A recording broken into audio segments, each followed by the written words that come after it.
Hi, I'm Kbora Ali and I serve in the Australian Defence Force. Today I had the privilege of speaking to Neermad and Beijing about my career in the military and my personal journey to Australia.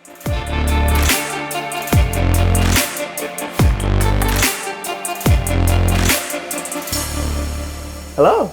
Hello. How are you? Good, how are you guys? Good. Thanks for being here. We really appreciate it. No, thank you. It's amazing that seeing actually your journey, 6 months, you guys are doing amazing and thank you for inviting me. No, Thank you. Thank you for being here. We'll start light and easy. You've been traveling as part of your work, on the eastern coast and here in Adelaide. So the first question is, what do you miss about home when you're away? I think naturally we complain when it's too noisy at home and stuff. I miss the noise. When I first moved out living by myself, I realized there was so much silence, and that's something we're not used to as ethnic people. Growing up, we have a lot of sisters, brothers, and I think that's what you miss when you move out of home. And I'm so glad to be back home to be surrounded by that noise and be surrounded by family. Yeah, how long are you back home for? Just for 1 year. Oh, okay, sure. Yeah, just for 1 year. Oh, because you're. How does the placement work for? So for me, this year's just been a 1 year, short temporary posting. Oh, cool. So yeah. Nice. Yeah, fantastic.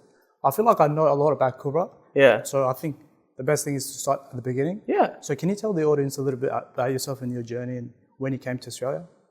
I came to Australia in 2007 when I was 9 years old. And yeah, the journey began there. That's where we reunited with our family, with my dad. So for the first time, we came together as a family, and we moved to Australia in 2007. Yeah, fantastic. Yeah. And what was the transition like coming from a place like Pakistan and transitioning to a Western society? How was that for you as a young person? I think one common thing as a young person we all experience is that obviously homesickness, and that transition is very difficult for all of us. Not because it's because you're trying to learn everything, navigating through language, the lifestyle, the culture, everything's different. So as a young kid, and I'm sure you guys have had the same experience, no one talks about it because at that time it was growing up as in an Afghan household, no one really talks about their difficulties because you're meant to just grow up and deal with it. So I think growing up, having podcasts like this, opening up the conversation, that it wasn't easy growing up in a culture where you just, starting from zero. And you said you were 7 when you moved? 9. 9 when you moved. So, see, that's the difference between me. And oftentimes when we compare stories, I found mine a bit easier because I was so young when I moved. So I felt like my memory started in Australia. And so it was a lot easier. But obviously being 9, you obviously remember a lot what more. It was back then and how it was. And that cultural shift must have been a bit harder for you as well. Because, you have a reference point of being back there. Did you ever try to make it more like back home, back there? Make Australia a bit more like that, or? Yeah, I think we do that naturally as adults as well, trying to find little things that you're reminiscent about as a child. So I think one thing is I went to Queensland for work for COVID assist when we had the Afghan assist, Afghan people being evacuated to Queensland. It was I don't know, it's not something you see in Adelaide. The homes are the windows open up wide, and that's something we had in Pakistan and Afghanistan. So that's something reminded me of home. I think naturally everyone does that to try to pick out things that you remember as a child. That's so true. I think a lot, same thing with India as well. I know a lot of people go up to the northern states for that reason, because the foods, the plants, vegetation, the weather, it's so similar to, back when it was there, and kind of people reminisce. So yeah, so obviously you've come on here just to talk about, your journey coming, working in the ADF and being the first Afghan woman as well in the ADF. How did you get, I think the question I'm trying to ask was, what kind of motivated you to join the ADF, and where would that part of the journey come from? I think growing up, like obviously we feel so privileged to come to a country where like you pretty much can do anything, like going to school, you have everything. When you go out to the shopping centers, you can buy anything. So being in such a privileged country and coming from a place where those resources weren't readily available, you naturally feel like giving back to the country. So I think it was just, for me, it was a very easy decision. But obviously for my parents, it was difficult because I was the youngest of 7 kids. And to see me like go at the age of 18 to join the Defence Force was a difficult decision for them. But for me, it was a natural fit that it was the right thing to do as an Australian citizen. Yeah, wow, that's amazing. And once you did join as well, obviously I had a bit of a stalk of your history and what you've done. You've achieved not just the ADF, you've done a lot outside of that as well. And so it seems like in your nature, every place you join, you have an inert desire to make it better, from what I've seen. Because I saw that you did some work with the UN as well. Could you talk a little bit about how that worked and what got you into that? What you did there? I actually wanted to work with them for like 3 years before I got to work with them. Because of COVID, they had application closed for the ambassadors, so I kept calling them while I was working as well. But this also happened while I was in Queensland for the COVID assist. One night, I literally just scrolled through Instagram and I saw the applications had open, and it was the last day as well. So I had the next day off from work, and I spent the whole day doing the application. Yeah. Thinking nothing will come out of it because, of course, and you had to be a certain age as well, and I had reached that age limit as well. But yeah, it was like just on my last chance. But yeah, I got in and I wanted to serve with UNICEF because when we were in Pakistan, we were given assistance as well. And that's like, as a kid, that ignited the hope that I want to do the same because if people care about us, like at this age, I want to do the same, give it back, pay it forward. So that's how I got into the UNICEF family. And do you feel like you've achieved that goal? How has that experience been? I hope, yes, I think I have. Like I got involved with like cricket, World Cricket T20 when they played in Adelaide, in Australia actually. And I got to like toss the coin at the tennis Australian Open last year, I think it was. And yeah, I have been able to advocate for disadvantaged children. And so, yeah, I think I've reached that goal. Yeah. And she also met Rafael Nadal. Yeah. How was that experience? That was pretty like surreal. Like just seeing him, he was really tall as well. And they asked me who's your favorite player, and I just like on the court they did like an interview as well. So it was pretty cool seeing him play live. Yeah, wow, yeah, that's awesome. great. Digging a little bit deeper into you brought up the fact that you joined the first African woman joining the ADF. Although you said it was an easy decision, it couldn't have been easy. Because the path, being a maverick, being the first one in your community, in the culture, to be able to take such a leap of faith, how was that experience? What was the journey like in joining the ADF? How difficult was it? Because I can't imagine that it would have been easy. I think at that time when I joined, it was not the talk of the town, as you would say. Especially in the Afghan community, that was not something my brothers did. I don't come from a family of who have served in the military, so I had no background. I didn't know any of my friends who had joined at the time, so naturally it wasn't a job that was seen fit for girls in our community or boys at the time. I didn't really know of guys that had joined, so it was, as Nema said, it is a difficult decision, like signing a contract where you can be sent anywhere. At the age of 18, to me, it just came as a thing I had to do. It was like something, seeing in uniform is something people serve, so I just connected the dots.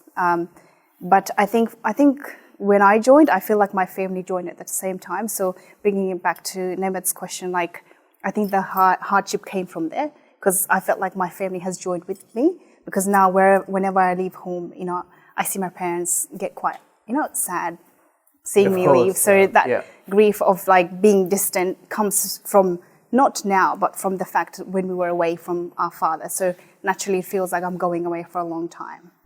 Yeah. Going on through those experiences are quite difficult, but going through those journeys make you a stronger person.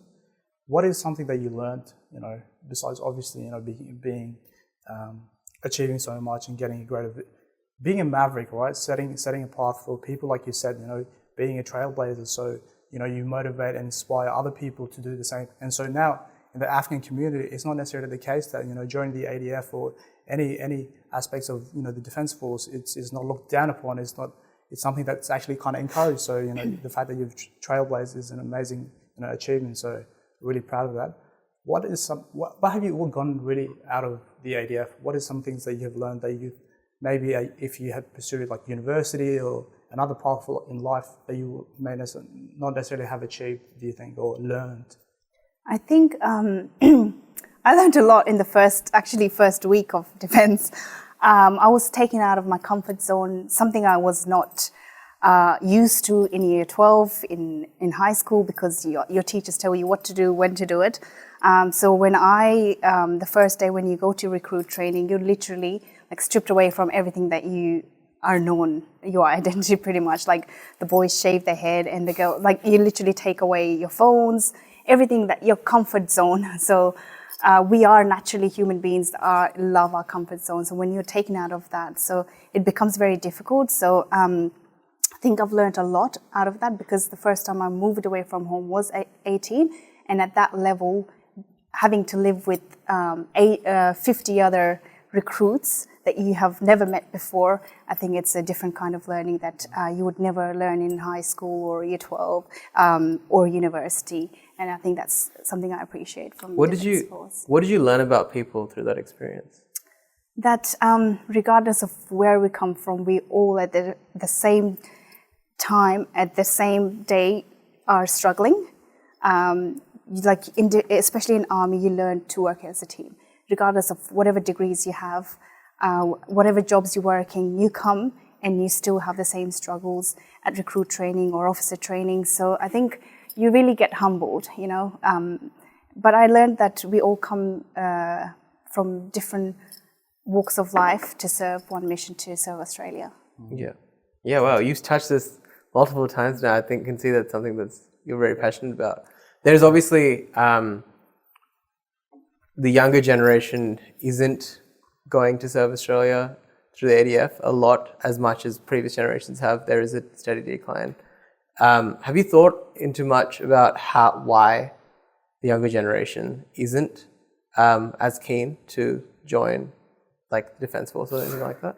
I think you bring forward an interesting question, because I do acknowledge that we are struggling as a demographic to, recruit the younger generation. But I think that's a trend being seen across all the workforces. Yeah. So I think that's definitely because, there's a shift between the workforces, what they're offering. So now we have, AI that's coming into effect, that's creating new jobs that are maybe not attracting within the Defence Force or other forces.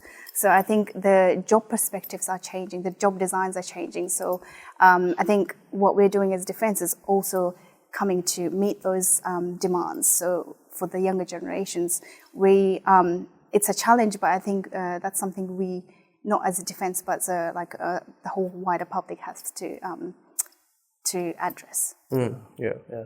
What advice, what suggestions would you give to a person? You mentioned some of the things like, there's new potential jobs that are being created in defence with these new emerging technologies. But for a young person, what is the advice that you would give to them if they're considering a career in defence? One advice I would give is, naturally, I think these days,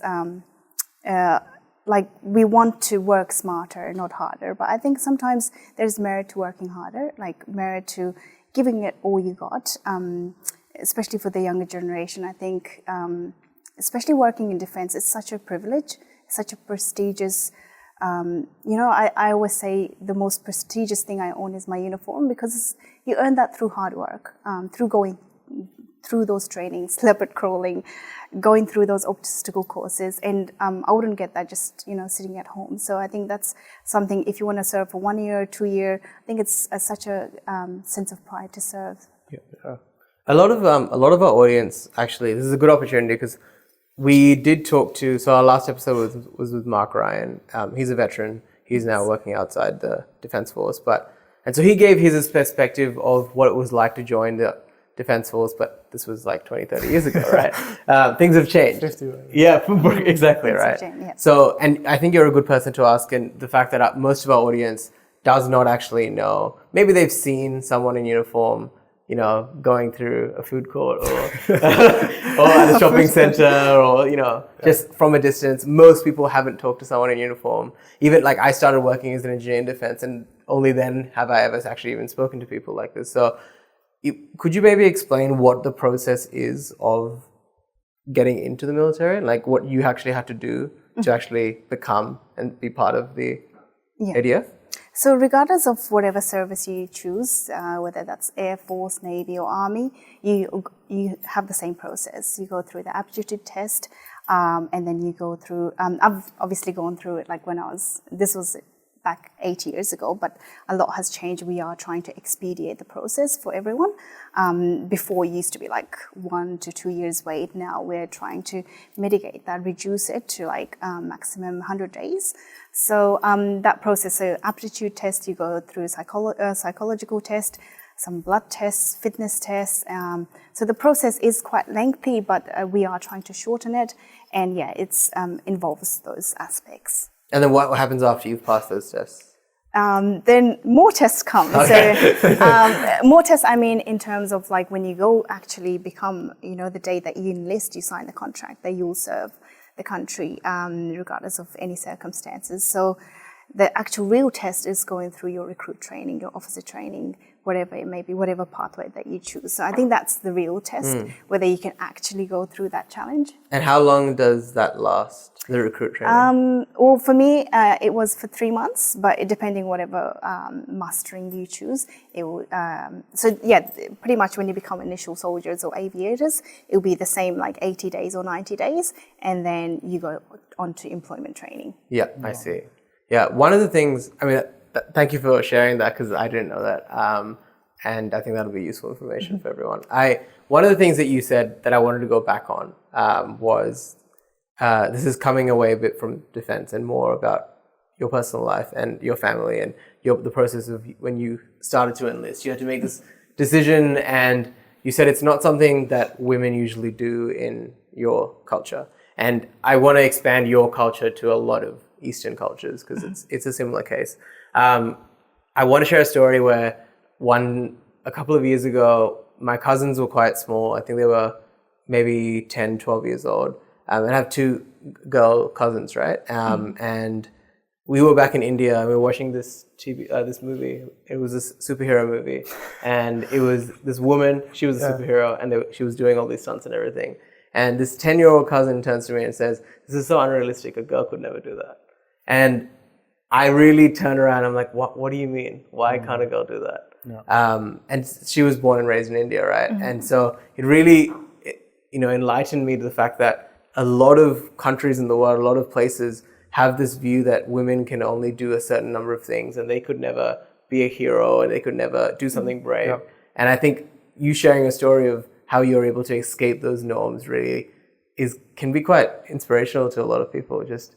And that honestly, that must have been hard. And I'm sure you got a lot of pushback as well. Yeah. Like, we make it sound easy, but, No, for sure. I think, because I've known Kbora for a long time now, and I think her journey, the fact that it goes through a very simple analogy, right? A person that's born in a third world country like Afghanistan, who's born in a rural village and is born a female, the political climate of that country does not give that female, that woman, that girl, the opportunity to rise and pursue their dreams and pursue their education. They're restricted in life, at a very young age to not pursue education, and soon after get married and have kids, and your main responsibility is to look after the kids, right? And now you compare it to someone who's in a advanced country, in a country like Australia, who's done so incredible things. I believe Kbora, achieved 3 doctors in year 12. Wow. Came out with flying colours from high school, being the first maverick, joining the Defence Force, being, like we touched on, like an ambassador, like with the UNICEF, and these great things. And I think that's really the journey. And so it's one thing to have gone through that, but it's also, once you're presented with the opportunity, to be able to really take advantage of it, right? Mm. Because a lot of people who have, gone through similar situations, right, have not necessarily pushed themselves like Kbora has done. And so I think that is where the significance of her journey is. I think that's where the significance of her journey is, in that she's pushed herself beyond what anyone has expected. And as a result of that process, right, she has inspired so many people.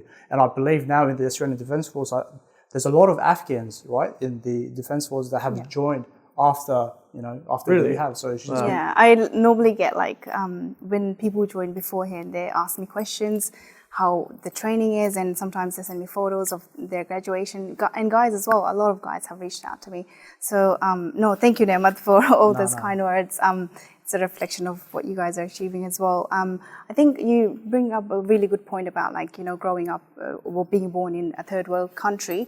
It's alongside trying to do new things. You're trying to break that generational closed mindset of the girls can't do this. So it's you're trying to instill new mindset, not into yourself, but also a new whole generation that is growing up here. So you're trying to fight a lot of generational gaps, a lot of generational traumas, a lot of generational stigmas that girls can't do this, girls can't do this, they're limited to this, some sort of glass ceiling. But so as females, sometimes you do have to find that extra fight to get to certain stages. And this has been a problem for a long time.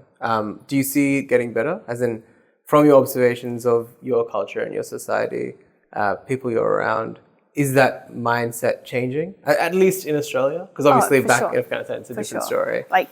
Just us sitting here, that's probably something not, especially in Afghanistan right now, you cannot do. So the mindset and the conversation is changing. So I see it going towards a beautiful future because you naturally go through the struggles. But right now, with technology, we are open to conversations, and more knowledge is being spread out to globally. So I think the mindset is changing, but slow growth. I think people say a lot of negative things about social media, and there is a lot of negative things about social media. But one of the positive things is things like this, where these ideas are not kept in the shadows anymore, and these people and stories can be shared and be available to inspire. And even on the Noor Podcast, not to toot our own horn, but the fact that we are having people like Kbora, who's on this show, to be able to tell her story and conveying these messages that people can break past barriers. It's, I think, at the Noor Podcast, I think that's what we try to do, and I think that's where we really get a sense of fulfillment out of this. But I wanted to touch base on, you said that it was difficult, right? Pushing past stigmas and trying to overcome that closed mindset. That can't be easy, So how did you manage to fight? And I'm sure that you had incredible support from your family, from your friends.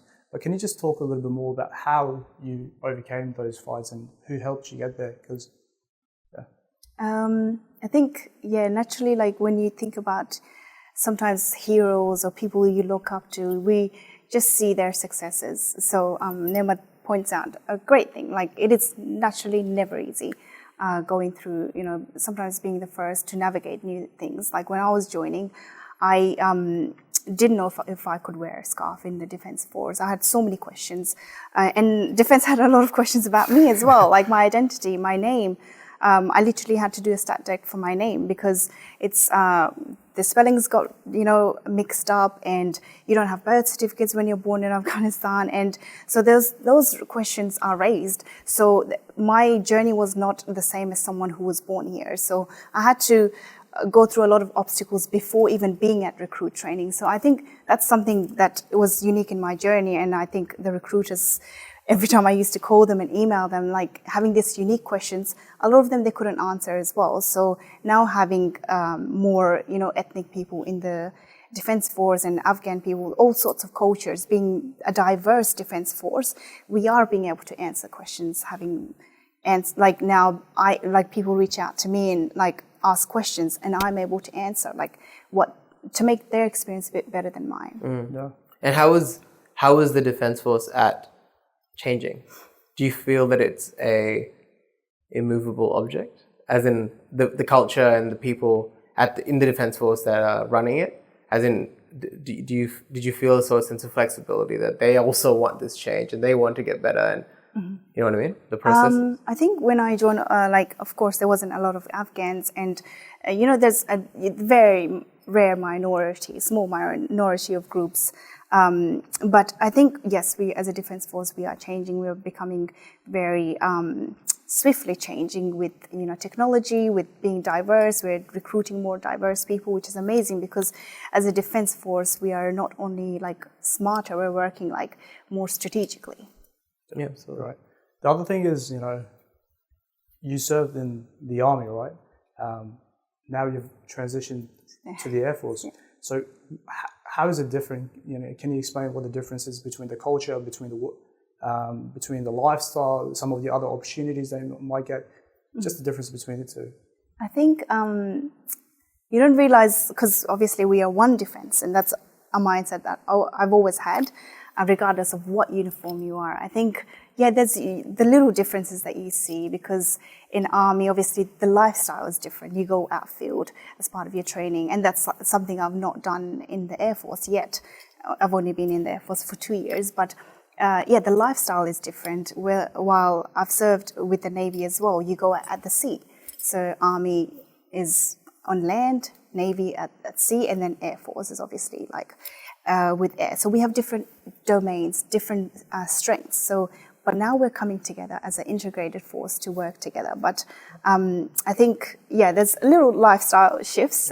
Sometimes physically, like in the Army, there's more physical challenges. But in the Air Force, there's obviously different challenges that come with it, which I am looking forward to. Did you have to do more training when you switched? More tests? More tests, yeah. Actually, no. I literally was in one uniform, like on Monday, and then the next day I was in the Air Force uniform. Oh, wow. So the transition is quite easy. Yeah. For my job, it was just because it was pretty much the same transition to the next job. But then you started in the Army, right? Yeah. Isn't the Army's physical test the hardest to get into? Yes. So therefore, if you got into Army, you can the job, there's you don't do tests to get into like the different, like if you obviously go to the from Air Force to Army, you would have to do the testing. But I was going to Air Force, which has lower, obviously, fitness level tests, but the job dynamics change.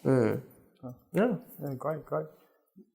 Switching now, from your professional career to a little bit more personal, can you just talk about some of the hobbies that you do? I know you've run a marathon, 42-kilometer marathon. For fun. For fun? Wow, that's really great. What about karate as well? Can you talk about a little bit more about your hobbies? And I know you play the piano as well. Yeah. Multi-talented. Wow.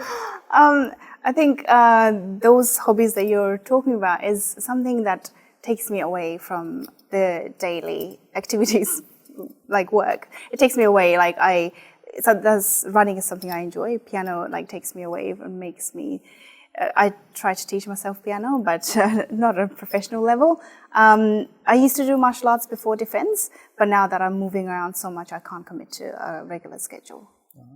Do you feel like the martial arts influenced you at all in any way? For sure. Yeah. The mindset. I think the mindset, if I hadn't done martial arts, I think I would have struggled a lot more. But I think the mindset that my coach instilled is something that is the discipline that you take, across all areas of life. I think that's something I learned from martial arts. Yeah. And did you, because you mentioned this earlier and I wanted to ask, you said you were the youngest of how many siblings? 6. So I'm the 7th of. So you're the 7th of 6. Do you feel like being the youngest sibling, you got a bit more freedom to take a riskier path, like career path, for example? Or do you feel like that had no influence? Like, No, I think there was like a lot more pressure to like stick to the stick to the road path. well traveled. Yeah, It's just like normal, easy way. Yeah. But I think I just wanted to change directions. that's so good. Yeah. And you were talking about, you also mentioned your dad, right? And oftentimes, and all of the opportunities that, you know, all of us immigrants and refugees have had is because of their incredible sacrifice. Can you just touch base on his story and how he actually came from Pakistan to Australia and what that journey was like, and also how that separation was, and how did that impact, you know, how did that impact you? How did that impact your family?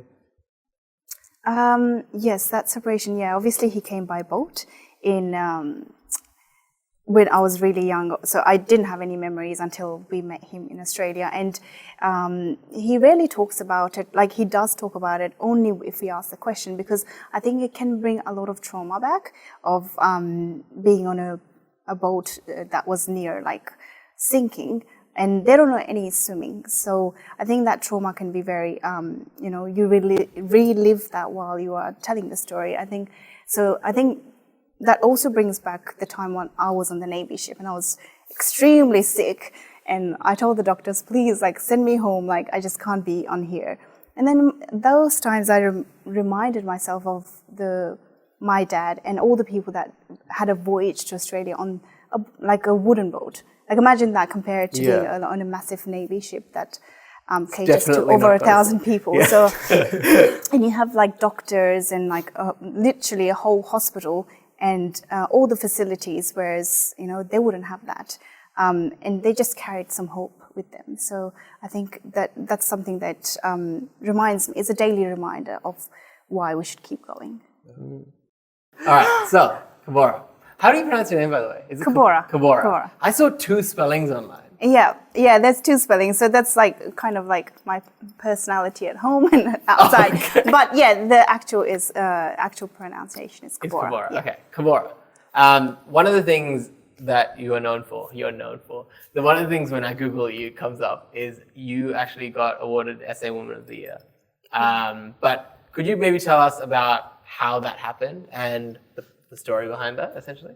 I think I didn't know as well until this year when I got a call from Canberra. So you didn't initiate this at all? So no, I had no idea. I got a call from like a really big person in Canberra from Air Force, being my boss, and he said, I just want to congratulate you on something. I was like, I'm not aware of anything. So I think the Advertiser reached out because they thought I was living in Canberra, but I had just recently moved to Adelaide. So yeah, they had told Defence that I've been nominated for the Women of the Year. And I think that's something that the Advertiser is in charge of. And that's something I wasn't aware at the time. Going through that process was a big deal, just being nominated. Yeah. Because I saw there was a lot of involvement with your family as well, a lot of photo shoots and articles. Was that all this year? Yeah, it was in a span of like a few weeks when I got told to, when the photo shoot happened with the Advertiser. I think it was pretty life-changing for me, actually. Yeah? Yeah. How was it? Like, how was the experience? How did your family take it as well? And I think obviously my parents were quite proud just being nominated for the award, and obviously thinking of nothing out of it, because you're going up but with you're being nominated alongside so many amazing women, South Australian women, doing such an amazing job that I didn't think I would be even the finalist for. Yeah, wow. And so it was a complete shock to you, essentially. Someone must have... Do you almost feel like someone else has been watching you this whole time, and it's like, wow, they've been like doing really well? Actually, when I got the award, I felt like maybe all those little things that I have done have, got somewhere, especially my marathon, because they obviously had really highlighted that on the night. And when you do marathon training, it's very lonely. It's a quiet journey. It's just your footsteps for like a few months, just running in silence. But I never thought that would get, attention that it did, because I did that for women of Afghanistan because they can't do something simple as running as a sport. But yeah, that's something that got attention because I wanted just silently echo the words and what women want in Afghanistan is just to do the basic things like running. Yeah, wow, that's pretty cool. What does that achievement mean? Like becoming South Australian Woman of the Year. How do you feel? Like, what does it mean on a personal level? I think any achievement that I get, I feel a sense of responsibility because I no longer represent myself. I represent those thousands of women before me and after me. So I feel more than the happiness, I feel like it gives me the sense of responsibility to the way I continue to do other things as well. So I think it comes with a lot of that pressure, whatever that title or that award is. And do you get to speak in front of a lot of women as well and share your story and get the opportunity I did to on the speak? night. Where was that?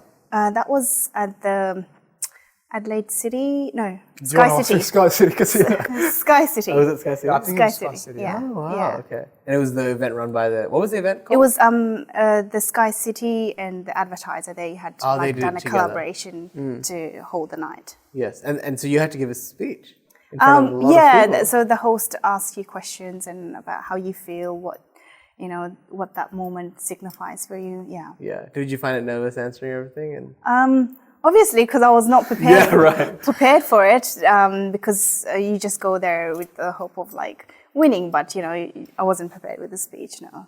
So did you know before? Like on the night, did you find out that Yeah, you were you the- find Oh, wow. you find because there was 45 nominees. I think roughly 45, and then out of all those, there's 6 categories, and then whoever is the winner out of those 6 categories go into the finalists to become Women of the Year. Alongside there was so many incredible women. Like I wouldn't imagine taking that title home. that's incredible. That is Yeah. amazing. Did you have a question, Bridget? No, I didn't. That's really amazing. Who were some of the people that you met like on that night?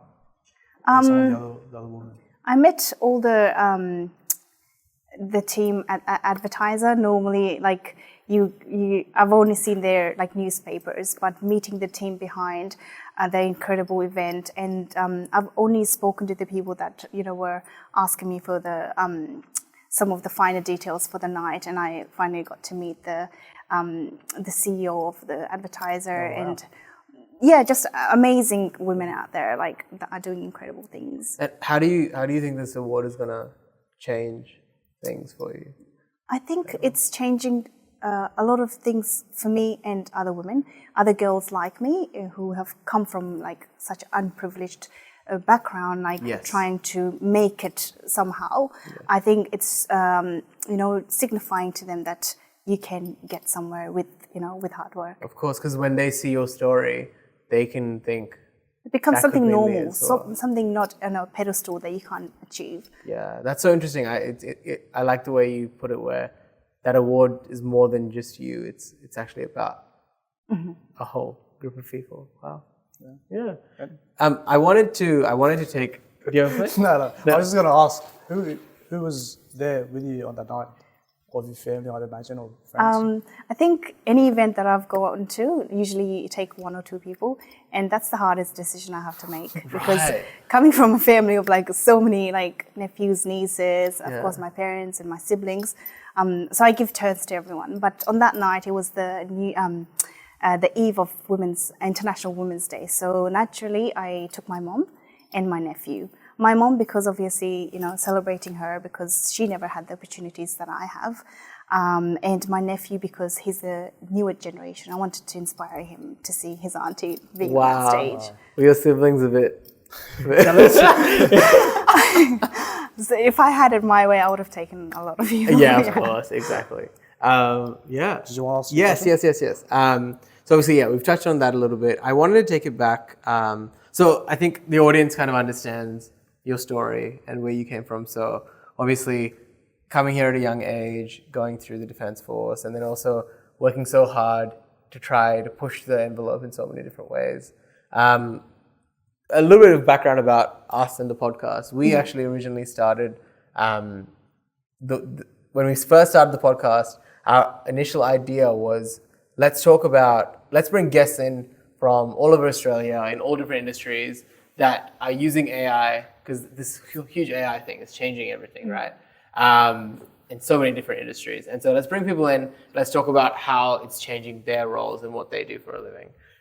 We kind of, after having a couple of guests, we've kind of saw that the market wanted something slightly different. The market wanted a storytelling platform. We want to put a platform out there where everyday people get to come and share their stories. And exactly like you said, I mean, exactly like what the award does for you, where you are able to put someone in front of a camera and get them to share their story. And it shows the hundreds and thousands of people out there that they have a shared experience. So there's so many kids going through high school. There's so many kids going through university that still have no idea what they want to do with their lives. They don't know the number of careers that are out there. And we want to put these people in front of them that have done all these things, saying this is an option for you. Because I know definitely for me, when I was growing up, there was like 5. And then now I look out and every person I know does something different. So maybe could you just talk about that, please? And what are some of the variety of roles that, these kids, who are in year 12, considering a pathway, whether university or the Defence Force, can you just explain that from your situation? I can talk from experience. So when I joined, I did the gap year, which is, I think, one of the best things I've done, because especially for students who don't know what they're doing in university, if you don't have it figured out. I know I didn't. So, and it was obviously, defense was something I wanted to do, and the gap year was a perfect program because you get a glimpse of that defense life. And if you can't commit beyond that 12 months, you can go back to university. You're not losing your time. You're gaining a lot of experience while you're taking gap year from studies. So I think the job, in coming back to the jobs, there's a variety of jobs. Like, it's a whole world out there. You can become a cook. You can become a personal trainer. You can become do administrative jobs. You can become like an engineer. You can become lots of things in defense. The jobs are endless. It just depends what you want to do. I think that's such a different, that kind of breaks the stigma of, when you think defense, you think like soldier, someone fighting, something like this. But the reality is that it takes a village, Yeah. It takes a like, whole... yes, you are a soldier first, Yes. especially in army, that's the mindset. You're a soldier first, you learn how to fight when you go in war, but but everyone has their different job categories that you work as a team to bring, to defend. So there isn't just you become a frontline. That's a stereotypical view of like what defense is, but there's a whole role out there that you can. Yeah. Have you considered? Have you ever thought about what you would have done if you weren't in the Defence Force? I think the easy answer would be obviously going to uni. Oh, yes, right. But I've never thought about it because I think it was just meant for me. Yeah, fair enough. Wow. Yeah. And also, I just want to touch base on it. It was in terms of university, people that actually do go to university, there's also a path in a future in defence after that. Can you just explain some of the things? Yeah. That are like available to from university? Yeah, from a university point of So view. there is obviously jobs that you can do. So like I will speak for, say for example, nursing. If you have a nursing degree or you are in a nursing degree, you can get defence to sponsor. Obviously, that's not my area of expertise, but that's something that if someone is interested to, obviously to lean from their university degree into defence, they can use their degree. Depending, there's only certain roles that offer that. So like nursing, psychologist, so they can use that pathway to get into defence. Yeah, okay, cool. Now I'm going to jump again because this has been a chaotic episode, so I'm going to just follow the trend. I wanted to jump into, so obviously we went a little bit on the fact that you ran a marathon, right? Mm-hmm. Why did you do that? Like, where does that start? It the whole idea of wanting to started, I went to see the Canberra Marathon, like it was in March, I think in March sometime last year, and I saw some like people running and it was raining, cold, miserable, and I was just there at the finish line watching them finish, and I saw someone actually get really emotional because it is an emotional journey, like you trained so many months for it, and I said I want to have that feeling, but I wanted to do it with a purpose. So I'm not sure if you know how marathon actually originated. It was a Greek, I think from memory, I was thinking Greek philosopher. Like they were trying to send a message to another place. And so this person had to run, I think he ran more than like 42 kilometers to get somewhere, but he at the end actually died. So, but that's not the reality for the people running marathons, but that was the actual, where marathon started to be a messenger. Wow. So I wanted to do that as well in this day and age, to send the message of like talking about like young girls and women of Afghanistan with my running. So when I did finish that, like I put up a post that this is why I've done it, and a lot of girls got inspired, and I got a lot of messages that they want to take up running. I think I just wanted to connect the dots again here, like a simple act that you can do, but silently to send a message. Yeah, of course. How long did it take you to train for that? So it took me, I think, 3 to 4 months. Yeah. 3 to 4 months. 3 to 4. Really? Is that all it takes to train? Like from zero running? Yeah, from zero running. I literally, on that day, the first day, I just went out there and I did 22 kilometers. And I was like, this is the hardest thing I've done without any training. I want to set some expectations. Without this is any not training. normal. It was not normal. And I was like, why is this taking me like 3 hours? But, and I was like, maybe there is a possibility I can do the 42. Wow. Yeah. So you ran a half marathon the first time you ever ran. Yeah. I don't know why I did that. Yeah, but wow. Okay. Maybe you definitely are ADF for sure. yeah, maybe that's the mindset. Yeah. No, maybe that's it. Maybe it's that mindset of not giving up and the resilience that you get taught. Yeah, you just learn that in defense, like especially as soldiers, that you just push past through the challenges. You Wow, know? right. It's just That's temporary amazing. pain. That's amazing. You should have signed up for a half marathon the first And day. then the next day, I rocked up to work in heels, and I was like, I made a mistake. Oh no! Right. Yeah. Damn. Okay. Yeah. So, did you not have to run during the training at all? Like, there wasn't a lot of running during. No, you have to train consistently for that 3 to 4 months. No. I meant during the military training. I always thought you'd have to do laps and do a lot of running. You do running, you incorporate weights and running, Yeah. but it isn't that much running. Okay. Trust me, marathon training is completely different. Yeah. Like you do And a so lot of running. it was hard.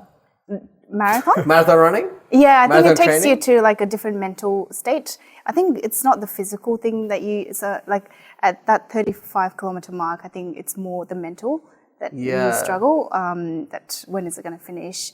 Because all your glucose levels have finished, and Yeah. it's just like your mental, it's a mental game after that. Wow. Right. Okay. And then you eat as well during it, right? Yeah, Like, you have 'cause to, otherwise like you wouldn't have to train how you're going to eat on the day, because you can't try anything new, whether that's your gear, your food, your water, try nothing new on the day.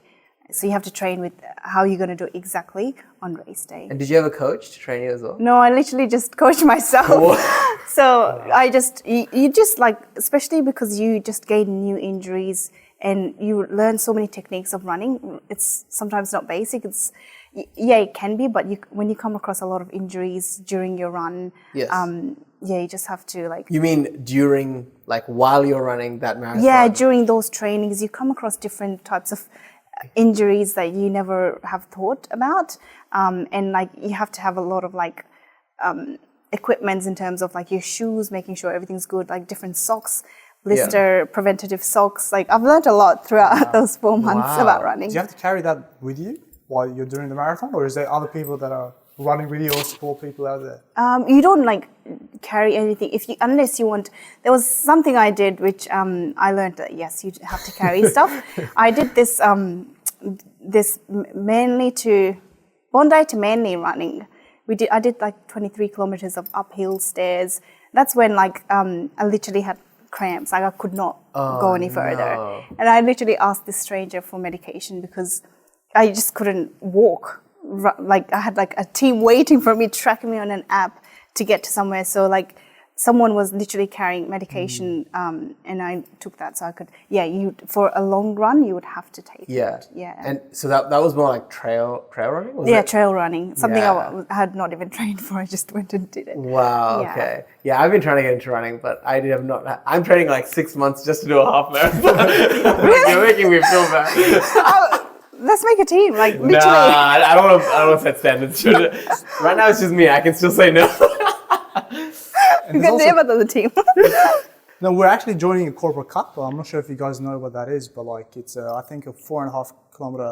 It's a team-based organization for different companies or whatnot. Yes, and I think are you signing? Yes, I did it last year. That's how I got into running. Have you heard of Corporal Cup? No. Corporal Cup is something they do in Adelaide, where I think it's like 1,200 people There's join. a lot of people. And it's essentially It's office. like a relay, kind of. No, it's like a office. So office employees can, and they have a lap that they do around the River Torrens. There's 3 different levels. There's It's not just the River Torrens, right? It's like Sorry, there's one is semaphore. Yes, you're right. There's a couple that's around Adelaide, but they do the 2.5, 4.2, and then 7K.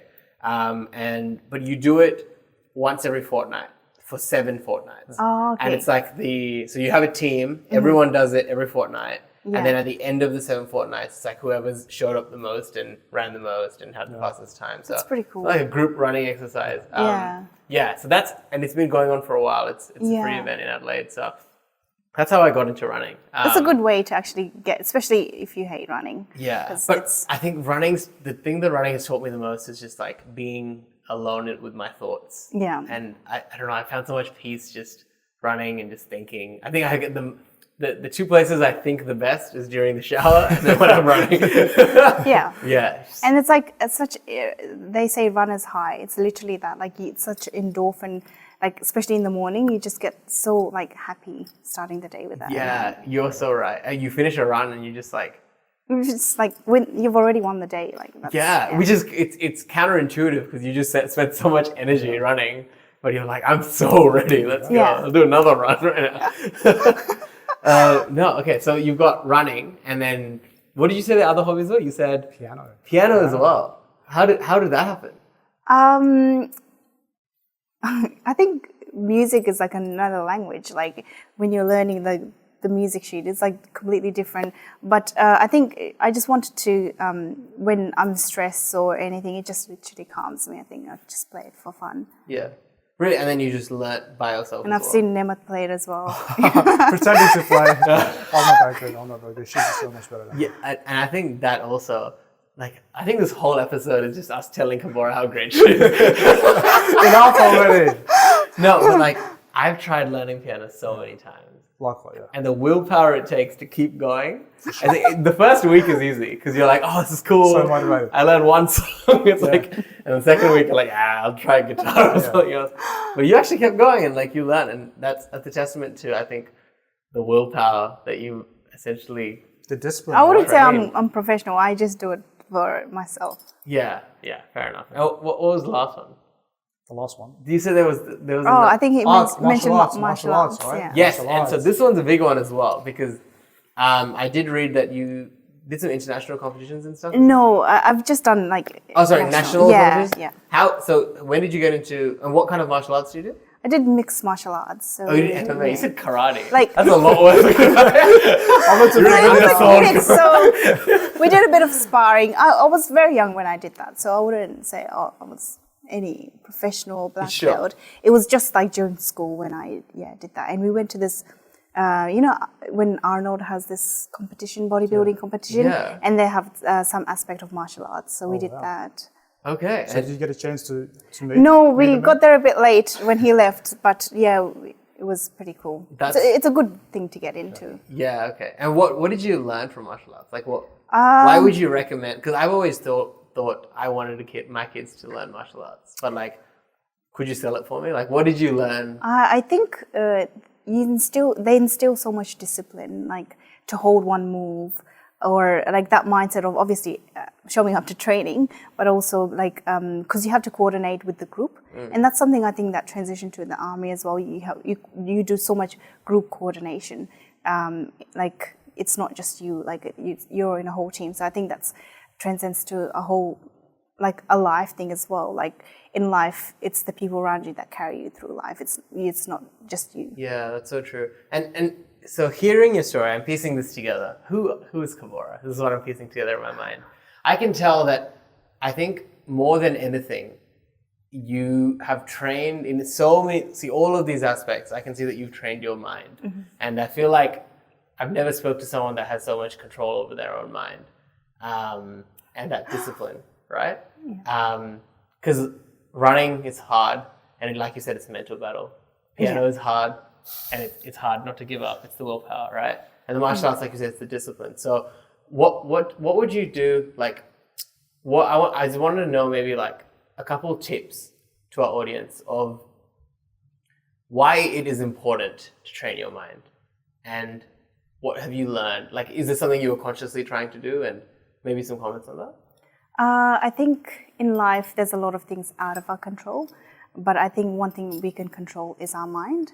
I think I've cultivated that over time. It hasn't just come to me.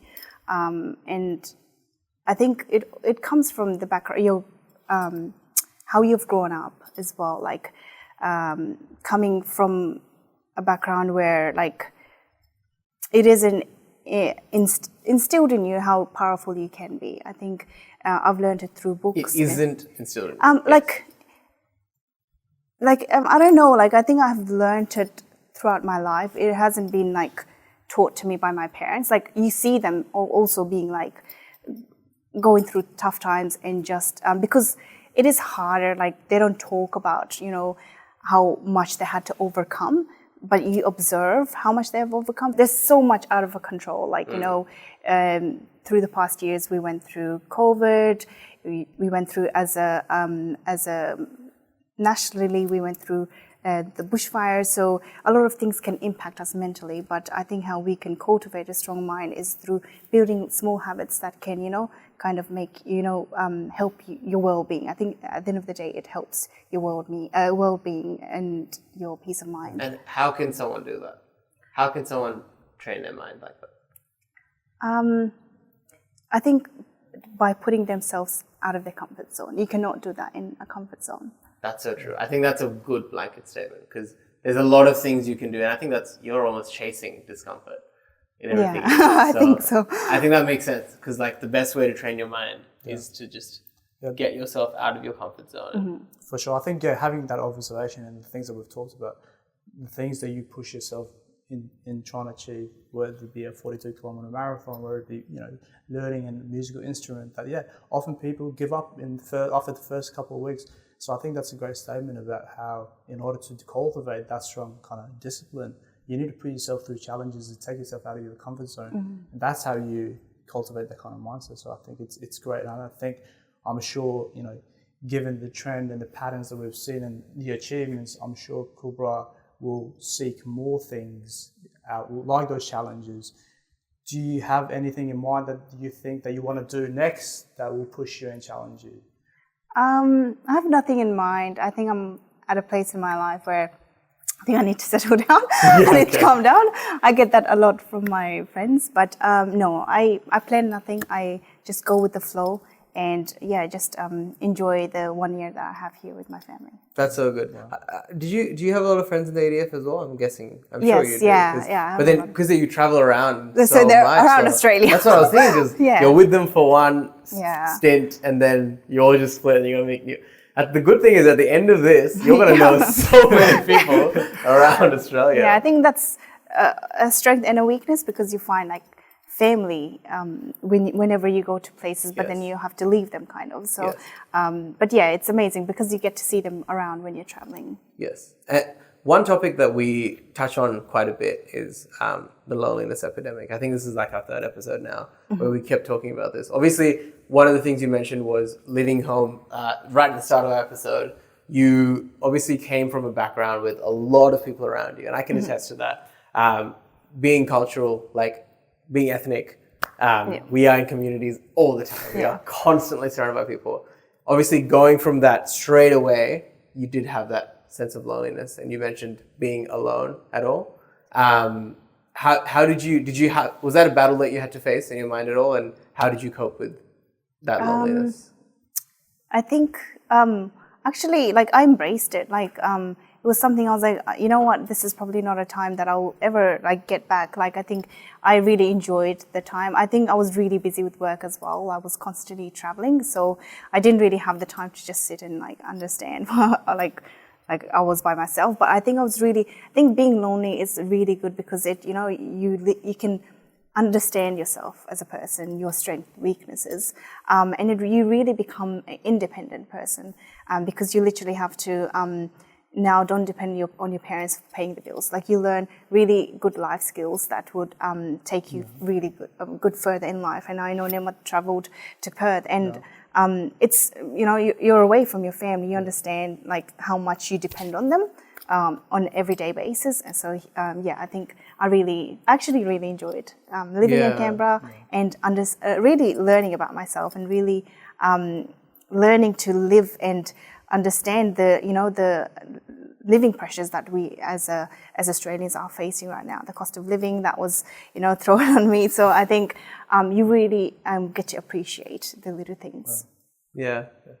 It's definitely being alone.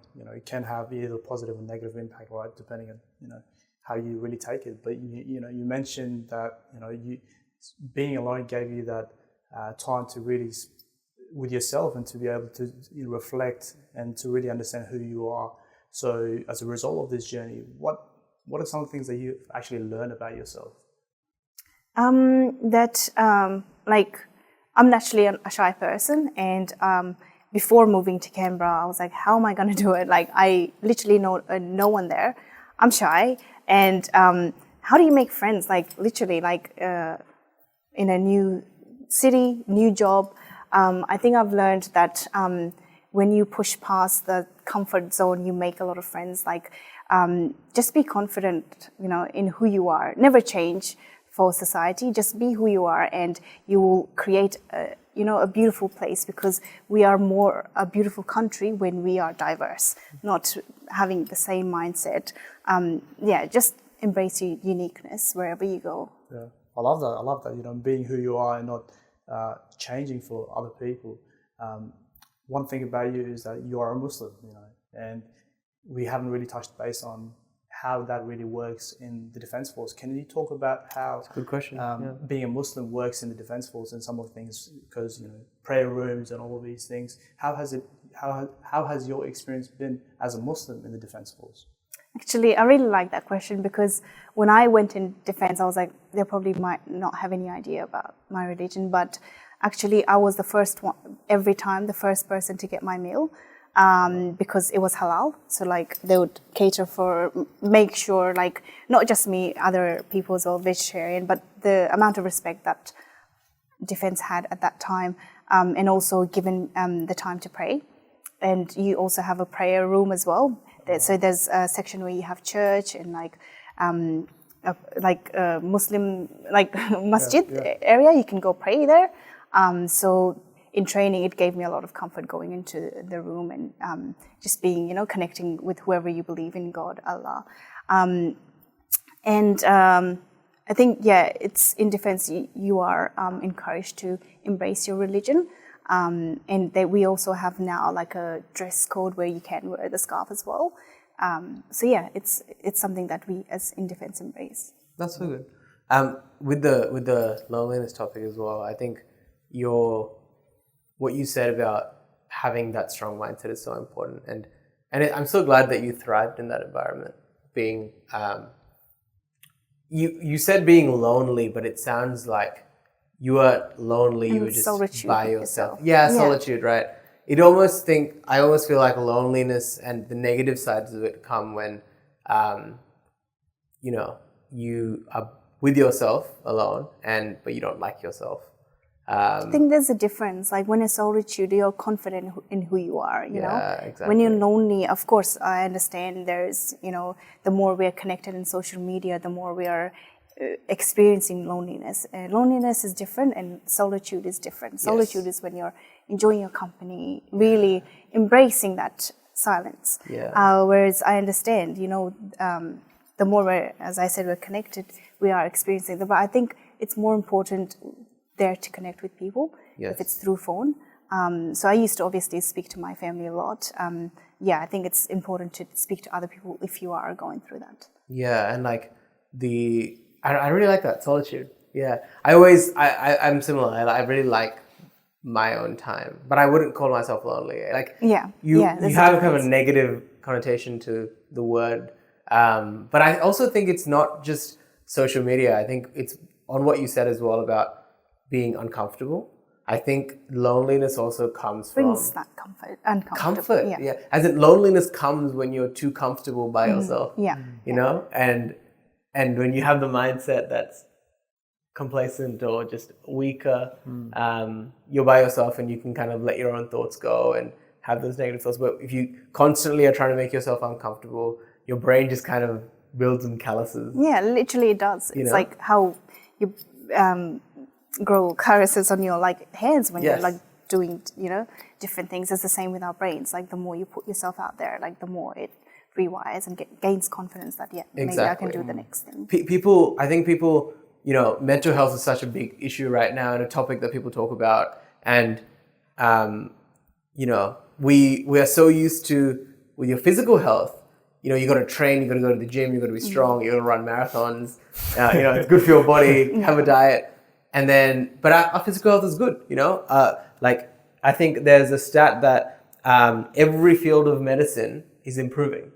Every single one, except psychology. Psychology is the only field of medicine where are actually going backwards in progress over time. And I think it's got to do with this fact that we are so much pushed to take care of our physical body. And then we also don't have too many physical problems. But we just focus on all these mental problems. And the solution is never, build those calluses, harden yourself up. And I think that's important to push, that message out there. So. Yeah, no, you bring up a good point because actually Lifeline had the most calls this Sunday, like in their history. So it is like we are like, as a, not only nationally, but globally, like going through mental health crisis. And it is something obviously, it's a sensitive topic, but I think the more we talk about it, the more the burden is off our shoulders. If the person is experiencing something, it's important to talk regardless of gender, and especially being in defense. I think that conversation is really important. Every year we open up the conversation, to speak up if you're struggling. And I think that goes across in the civilian world as well, that it's how important it is to be speaking regardless of your gender. It's, it's not a weakness, it's a strength to come out and speak because it helps. Absolutely. And like hearing people's stories and hearing how it can relate to your own stories and hearing how people got better. And it's like, oh, this is what I can do as well. I do want to stress that because you actually brought a really good point here, because I was trying to say that, your mental health is super important and you have to work to make that better by training your mind. But then you have the opposite side of that where, for example, you mentioned the military where people, go to war, get deployed, come back, and they have PTSD from so much trauma that's happening. So there's the opposite side of that as well. And so I don't want to put the message out there that the harder you are, the more extreme situations you have, the better your brain gets. I think there is a limit. There's a balance. There's a balance. At the end of the day, we're all human, Yes. We have human emotions, and regardless of how physically trained you are, you still can, come across like you can struggle. So it's very important, regardless of who you are. If you're a celebrity, we all go through the same emotions. And it's so tough when you've kind of become like a celebrity a little bit. As in I can Google you and there is articles you about Google you. There is, you have a presence on the internet, is what I'm saying. And with anyone that has a presence on the internet, it's so easy for people to instantly go, they are an amazing person, they are always happy, they are achieving so much, it's only good. And then, because the internet won't show anything that's bad. And so, you're right when you say, it doesn't matter, everyone is human, and everyone goes through good times and bad times, and it's important to acknowledge that. But I can see how what you're doing in your life to have that balance and actually help your mind cope just as much as your body is. So that's awesome. So, Kbora, given your achievements, where is it that you see yourself in 5 to 10 years' time? Hopefully continuing to inspire people, wherever that may be, whether that's in uniform or outside. I think I have no plans at this stage, but I just want to continue doing good work and just giving back to the community. Amazing. Great. Okay, cool. So I wanted to, and this is a question that we ask all our guests at the end. So this question has kind of evolved with a couple of episodes, and the reason behind it is because we wanted to show everyone that the local people in your surroundings and the people that you interact with on a day-to-day basis has a big impact on you. So the question is, who in your life has been a good role model to you personally? So not someone outside your life, so not someone on the internet you look up to or anything like that, but who within your own life, and who do you emulate in your everyday life, and who have you learned from the most? And it's someone that you'd like to shout out and say thank you to, essentially. I love this question. I think it would be my parents because they come from such humble beginnings, and whenever I'm struggling, I just speak to them, and then they literally just make all my stress go away. So I think I would want to thank my mom and dad for going through such a hardship, so I can have such a privileged life today. Yeah, and I don't think I've ever met anyone that is grateful and has shown that gratitude and not taken it for granted and understands your privilege as much as you have from the way you've spoken. So anyway, I mean, do you want to close off and say thanks? We really, really appreciate you coming and coming to the show and telling your story, and by telling people your story, hopefully that there's at least one person out there, or at least one, right, that you inspire, and that they achieve things that because of your achievements that they look up to and think that, oh wow, if Kbora can do it, so can I. So I think really amazing story. So thank you for being on the show. Yeah, absolutely. There's so many girls, and there's so many people, ethnic people, and there's so many minority groups that can be inspired by you. Yeah, and we need representation. I think that's really important. Every level. Yeah, exactly. So yeah, again, like Emma said, thank you for the work you're doing. Thank you for serving. It means a lot, and thank you for coming on the podcast as well. I hope you've had a good time. Thank you. I've enjoyed it so much. Thanks for the conversation.